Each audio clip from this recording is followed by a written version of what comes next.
which will be addressed by Honorable Vice President Tendai Biti.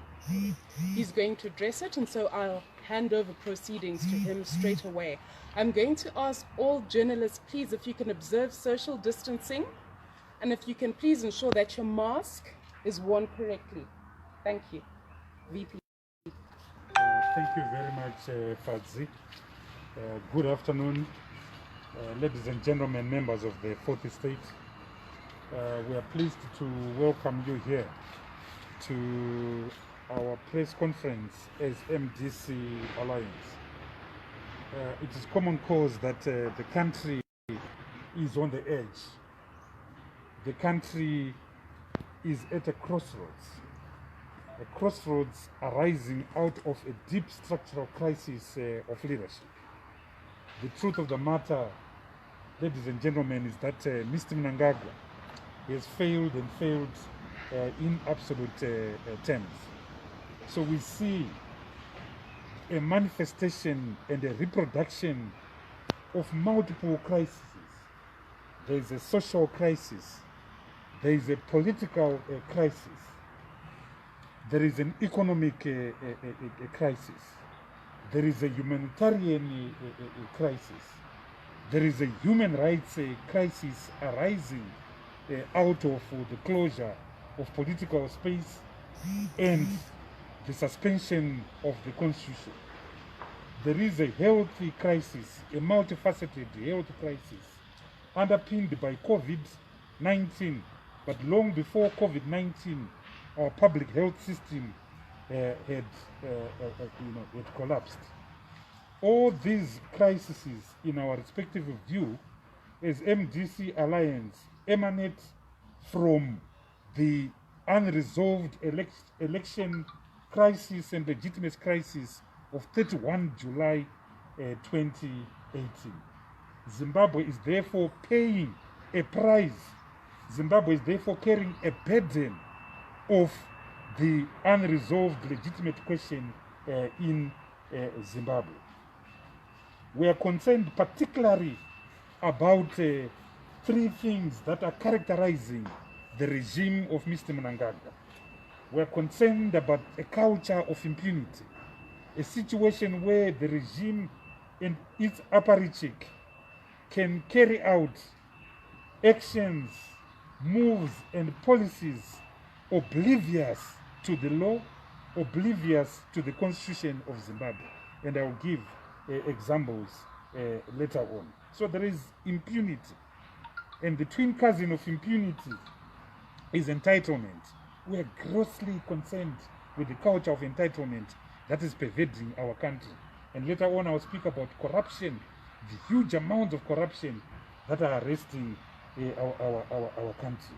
We are concerned about the huge extraction levels in our country, the levels of state capture. Every institution in our country, without exception, from the executive, the legislature, all institutions are captured in our country, and I will talk about that in a while. We're concerned about the lack of leadership. What we have seen in our country is a situation where the regime remains oblivious. The regime remains indifferent to the suffering of our people. As I'm talking to you right now, inflation is now exceeding 1,400%, which is the second highest in the world after crisis hit Venezuela. And for us in the MDC Alliance, it is unacceptable that we can find ourselves in another bout of hyperinflation pursuant to the meltdown years of 2004 to 2008. As I'm talking to you right now, there's massive wage erosion due to de-dollarization, due to the demonetization of the regime of multiple currencies. Workers' salaries have collapsed in some instances by more than 100%. Where an average civil servant used to earn US $500, is now earning effectively less than $10 US. There's a crisis with monetary policy and the mismanagement of the local currency. Only yesterday, the official auction rate was 1:77. The black market rate is trading at 1:110. You can't plan, you can't organize your business in a situation of a volatile currency crisis and a distorted exchange rate. We're concerned about the closure of the Zimbabwe Stock Exchange without due process, without any respect to the rights of members of that stock exchange. And it's not just the Zimbabwe Stock Exchange that has been closed. Also social markets, the indiscriminate moves taken against the informal economy when 95% of Zimbabweans are unemployed and 95% of Zimbabweans are located in the informal economy. So we call for the unconditional reopening of the Zimbabwe Stock Exchange. We stand opposed to the indiscriminate treatment of the old mutual PPC and SIDCO. The constitution must be upheld, the rules of the law must be respected, company law must be respected, the Securities and Exchange Act must be respected, and therefore the Zimbabwe Stock Exchange must be reopened and reopened unconditionally. We're also concerned about the attacks on Econet. Every individual in Zimbabwe has rights, including corporate bodies. There are property rights codified and protected by Section 72 and Section 73 of Zimbabwe. So you don't wake up and withdraw licenses. That is unconstitutional. We're also concerned with the disrespect of the right to dignity and the right to privacy codified in our constitution. We object very strongly the attempt by the state to extract data. We find that unacceptable. I want to move to the social crisis. We are deeply concerned with the crisis in our health sector, a situation where frontline workers, in particular nurses and doctors and other staff, have essentially withdrawn their labor given the abuse arising out of failure to pay adequate wages to doctors. We call upon the authorities to urgently address this very simple issue. Pay doctors, pay nurses in an adequate currency. There must also be provision of personal protective equipment, which is missing at the present moment in these hospitals. Not just that, it's also the absence of drugs in these hospital institutions. I will address COVID separately. We're also concerned with the humanitarian crisis in our country, where 7 million Zimbabweans are food fragile and where 7 million Zimbabweans need assistance. Unlike others, we call upon the international community to intervene in Zimbabwe, not through the government, but directly through organizations that have worked traditionally with our people. The government must be avoided so that support goes to our people. And we've got so many organizations that have worked with our people over the years, including the World Food Program, including the Red Crosses of this world, various NGOs that have worked with our people. It's important to preserve life. It's important to protect livelihoods. So we invite the international community. We thank them for what they've been doing lately.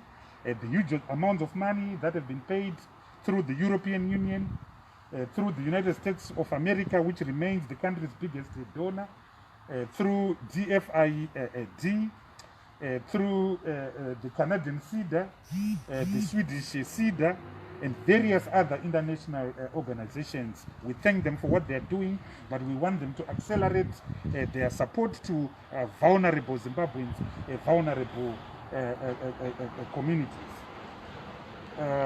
We are concerned about the crisis of governance in our country. That crisis of governance is reflected in a number of key issues that I'm going to talk about. The first one is corruption. We estimate as MDC Alliance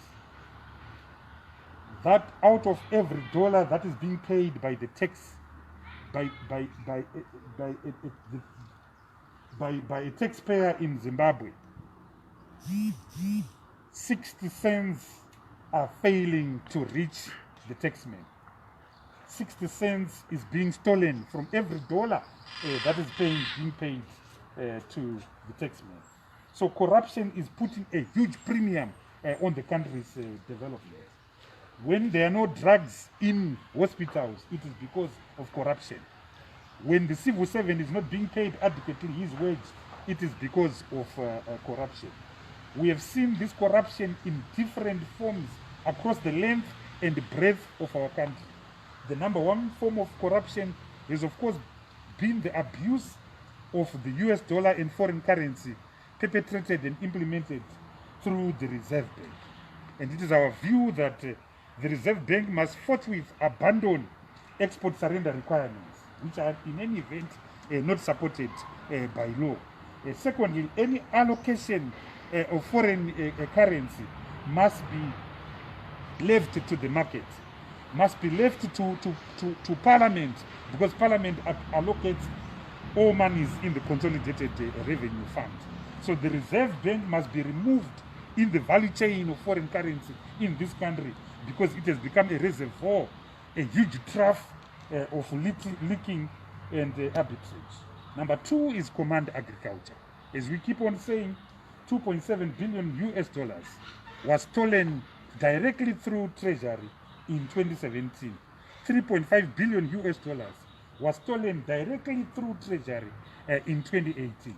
We are eagerly awaiting the 2019 audit report.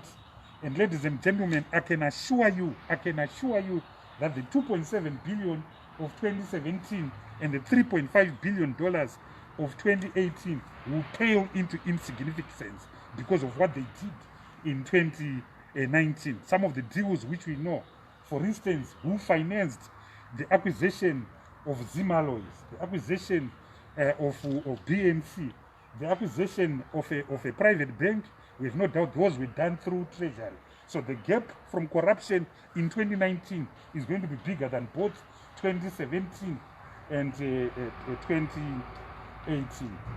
We are concerned with procurement.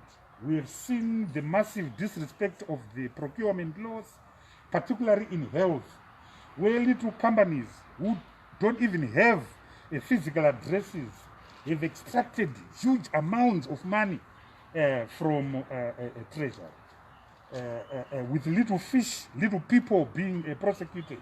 And where they've been prosecuted, it has been a catch and release.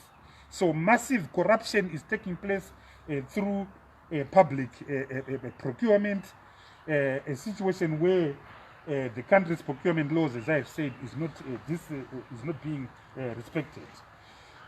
We note, for instance, the massive corruptions in all the parastatals. We have just gone through the audit report of 2019 of ZESA. It's a shocking report where millions and millions of dollars were allocated and distributed without respect to the laws, without respect to good corporate governance. We've just gone through the report of Zinara, where again millions and millions of US dollars were stolen without respect to the laws, without respect to the country's procurement laws. We've gone through the report of NASA, again a shocking saga of corruption. So the conclusion we make as MDC Alliance is that the bulk of these parastatals are nothing but feeding troughs for the elite in ZANU-PF. And needless to say, that puts a premium, a development premium on the country's capacity. On human rights, we are concerned, seriously concerned, by the continuous abductions of colleagues. As we are sitting here this afternoon, we are receiving reports of massive abductions that are taking place throughout the country. There is a colleague who has been abducted, or colleagues that have been abducted in Chireds, in Bulawayo, across the length and breadth of our country. We're concerned about the attack on the general membership of our movement and general citizens.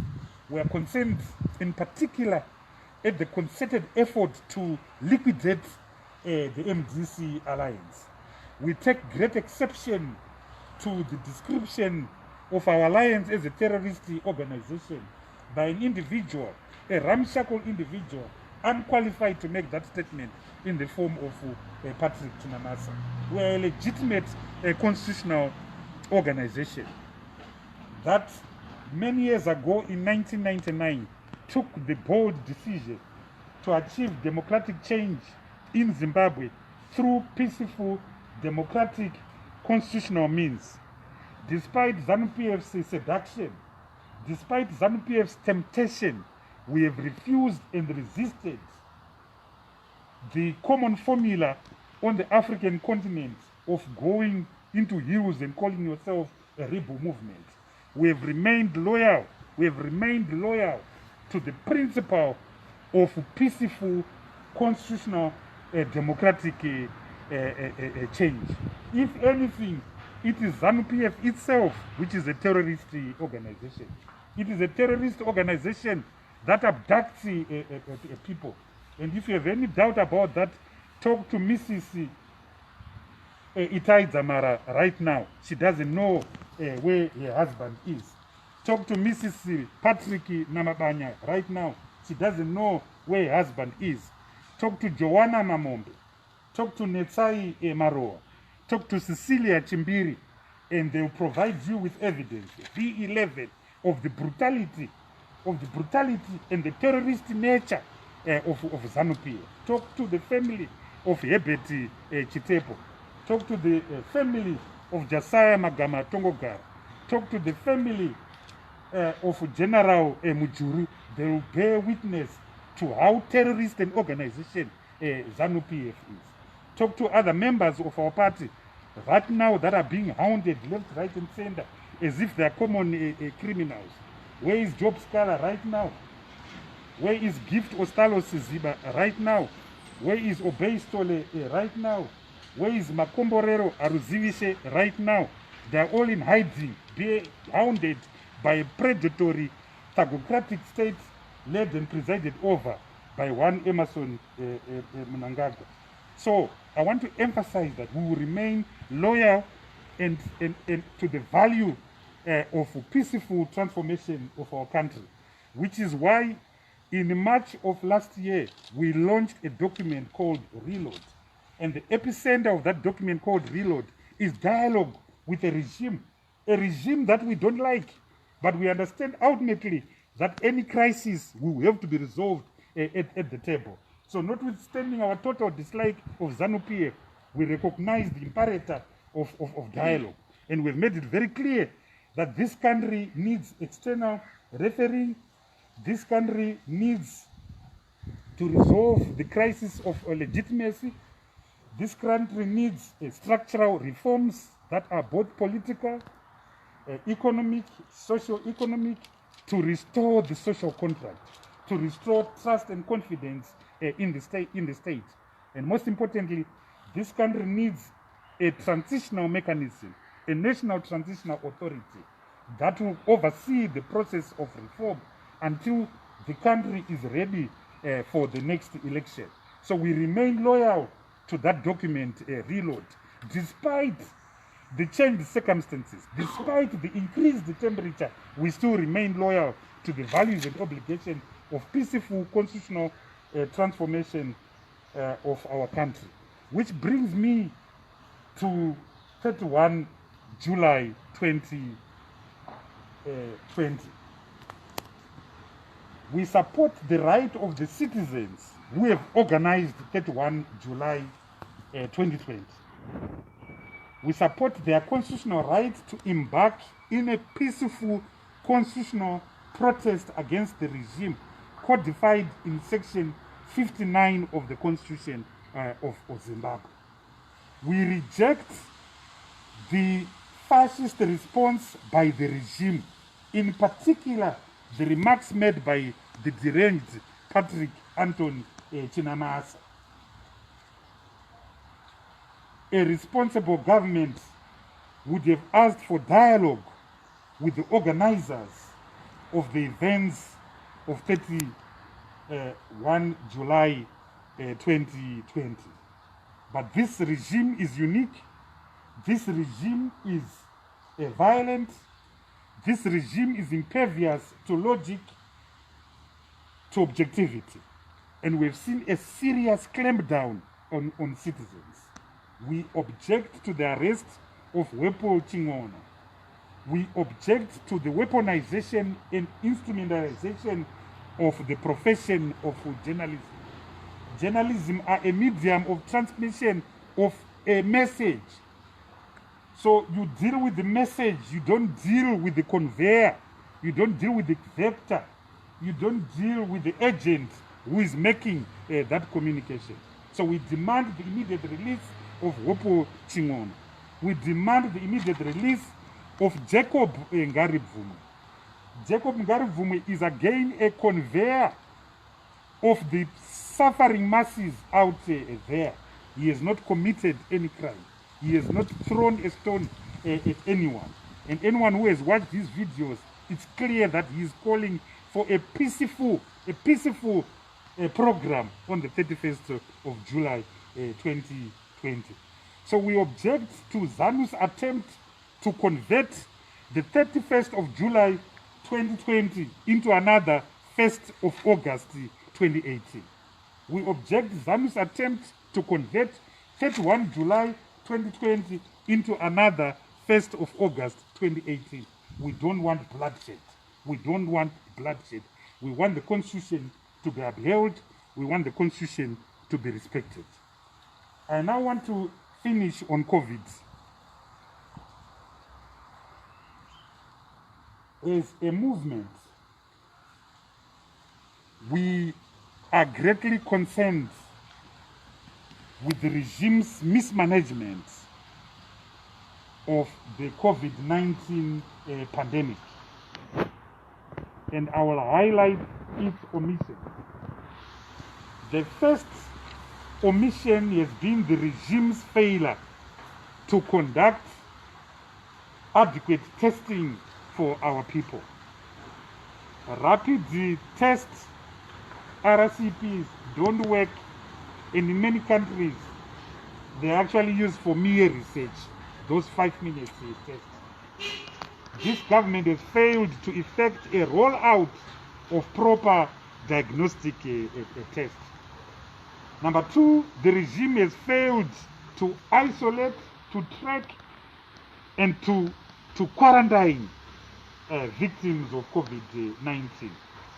That failure has been reflected now in the massive growth, exponential, of the number of persons and the number of individuals who are now infected by local transmission. So we have seen the numbers rise from a modest 6 to now more than 2,000.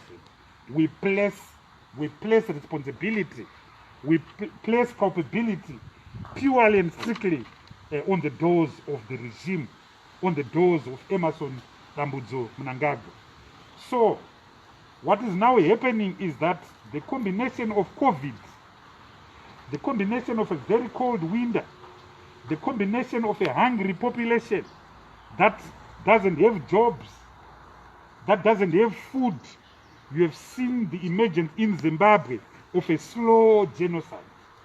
The death rates, the mortality rates have just shot up. And anyone who lives close to a funeral, a yard like Greendale, like Mbudzi, like Warren Park, like Glen Forest, you would have seen the massive increases. Mavuku, Tafara Cemetery, you would have seen the massive increase in the number of people that are now being buried. So we have a deep crisis right now. In Bulawayo, both UBS, Mpilo Hospital, they are full. At Parinyatwa, they're not taking any admissions. At Harare Hospital, they're not taking any admissions. So COVID is real, and we have got a national crisis that has already exacerbated the fragile and vulnerable health system that we have had. We do not think that this government has got capacity to deal with this disease. They don't have capacity to deal with this disease. And once again, we call upon the international community, in particular the UN family, in particular DFID, the European Union and others, to actually come in directly and provide the missing capacity in our health sector. We have no doubt as MDC Alliance that there's going to be a disaster. Left on our own, left on its own, Zimbabwe is going to implode from a COVID point of view. There are going to be so many deaths. And the thing about this disease, it doesn't care whether you are a minister or a clerk or a bus driver. It knows no class, it knows no race. So we as MDC Alliance fear pandemonium, and we ask for international intervention, because Mr. Mnangagwa has failed and failed in absolute terms. And it's a leadership question. Why has he failed to appoint a substantive minister of health ever since firing Obadiah the full mole? Why has he failed to appoint a substantive permanent secretary in the Ministry of Health? In other countries, they appoint a professional COVID task force led by a competent person, not a vice president who thinks that the reason why we have got an economic crisis is because white people didn't teach us how to run an economy. So there must be a professional COVID task force that is driven and pushed by data, not conjecture or anecdote. To deal with the COVID curve, you need data, and we don't have data. Fourth, we condemn the government for failing to provide social safety nets to Zimbabwe. Every other country, South Africa has done very well in terms of provision of grants to its people. We don't necessarily agree with them in borrowing, but at least they've done and shown leadership in providing social grants to their people. In Zimbabwe, there are no social safety nets. And we asked this regime, they read out an $18 billion package to give social safety nets of at least US $50 per household per week until the COVID pandemic is over. We also asked that they should release a package, a business package to SMEs and business, because it's not just enough to flatten the health curve. The economic curve must also be flattened. But ladies and gentlemen, as you can see, the biggest challenge we face in Zimbabwe is not COVID, the disease, is not the economic crisis, it's actually the political pandemic. It's actually COVID, the politics. And that is the graph that needs to be flattened. That is the curve that needs to be flattened. And as the biggest political party in our country, we've got big responsibility on our shoulders. And the big responsibility on our shoulders is that we are calling for soberness. And we are ready and willing to provide the leadership, the necessary leadership that our country deserves and deserves desperately. We are calling for the immediate cessation by this state of all hostilities against the individuals. The abuse of human rights in every quarter of our lives. I mentioned the abuse to property rights, the abuse to human rights, the right to privacy, the right to dignity. We are calling for the restoration of the Constitution as a matter of urgency. COVID has allowed this regime through the back door to impose a de facto state of emergency. So everyone's rights have been transcended and abused and suspended. So we're calling immediately for the restoration of the Constitution and constitutionalism in Zimbabwe. And finally, we're calling for intervention from the region. President Cyril Ramaphosa, in his capacity as chair of SADC, in his capacity as chair of the African Union, must know that there is a crisis in this country. The crisis needs external refereeing. It's urgent that we must attend to serious, deep structural reforms in this country, as we argued in Reload. It's urgent that there is a political solution as a matter of urgency. Without that, there will be an implosion. Without that, blood will be shed on the streets. So, as the biggest political party in Zimbabwe, we're calling for leadership, and we're ready and willing to provide that leadership. And thank you very much. Thank you very much, Honorable Biti.